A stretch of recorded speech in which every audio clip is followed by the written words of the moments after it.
Welcome to the Pod-Key summary of Wrapped in Red. Today's catch-up is about how Kelly Clarkson used a Christmas album to do something surprisingly bold. Stop picking one lane.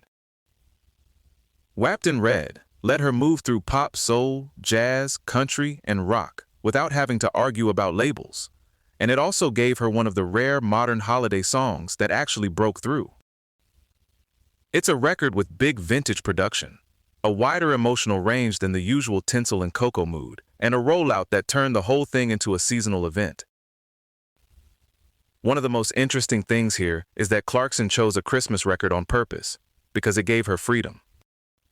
She'd been pushed over and over to define herself as country, or pop, or rock. And she basically saw the holiday format as one of the few places where all of that could sit together without anybody demanding a single label. In her view, that was closer to her actual core sound anyway.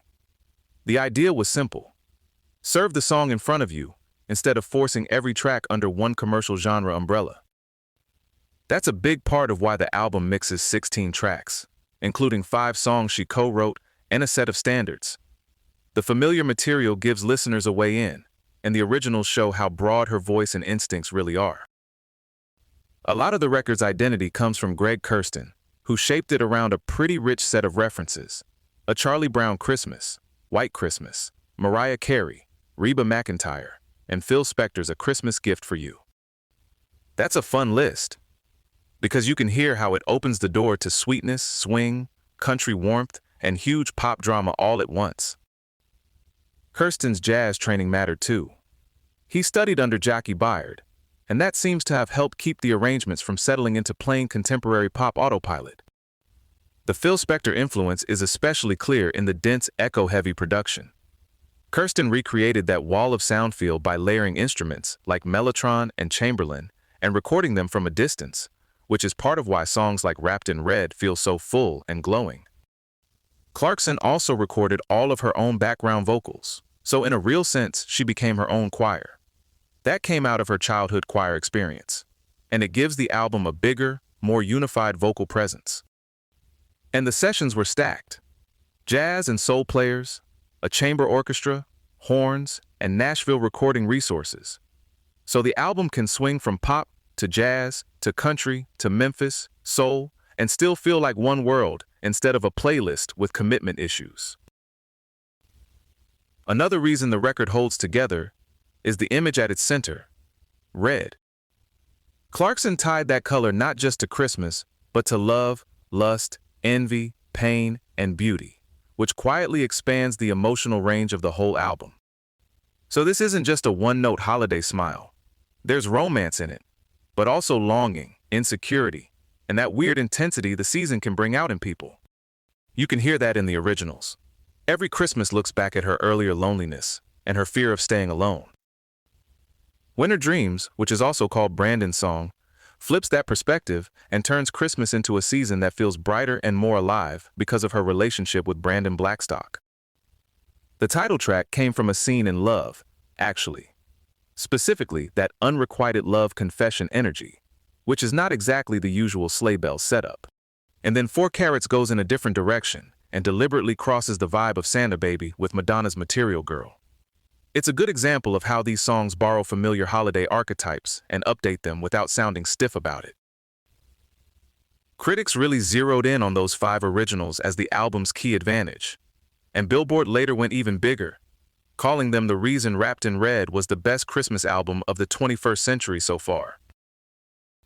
If there's one track that became the album's headline achievement, it's Underneath the Tree. That was Clarkson and Kurstin's first co-write together, and it was written specifically for this project, not reworked from some older standard. They were also operating with a modern holiday blueprint in mind, partly looking at what Mariah Carey's All I Want for Christmas Is You had done and as a contemporary seasonal smash. And the song really landed. It reached number 8 on the Billboard Holiday 100, topped adult contemporary for 4 weeks, hit number 78 on the Hot 100, and became a top 40 hit in several countries. USA Today called it American radio's most played new holiday song of 2013, and Edison Research said it was the first holiday song in nearly 20 years to get meaningful support from mainstream contemporary hit radio. That's a big deal, because Christmas music is one of the hardest places to break in. The market is so dominated by songs that are older than most office coffee makers. Reviewers kept predicting that Underneath the Tree could become Clarkson's own modern Christmas standard, and honestly, that may be the clearest sign that the whole experiment worked. Commercially, the album started well, but maybe not in the way people usually measure a big pop release. It debuted at number 3 on the Billboard 200 with 70,000 first-week copies and topped the top holiday albums chart.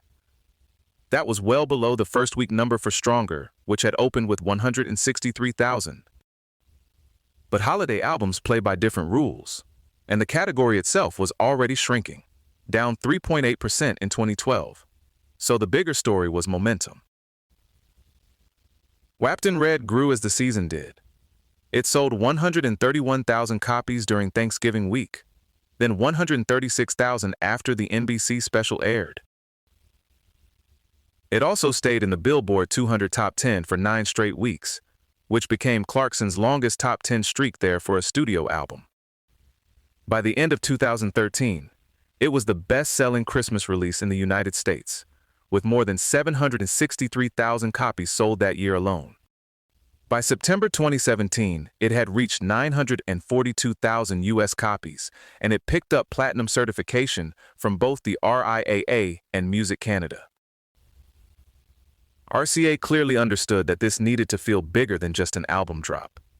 They turned it into a multimedia holiday event with Red-themed TV appearances, an NBC special that drew 5.31 million viewers, retailer-exclusive editions, vinyl variants, advertising placements, and later the Miracle on Broadway benefit concert.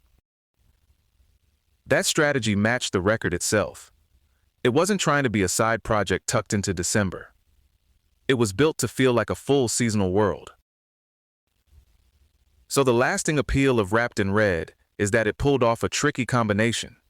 It gave Clarkson room to be stylistically loose while sounding emotionally and sonically focused. And in the middle of all that, it produced a modern holiday song people actually kept playing, which is about as close to Christmas alchemy as the music business gets.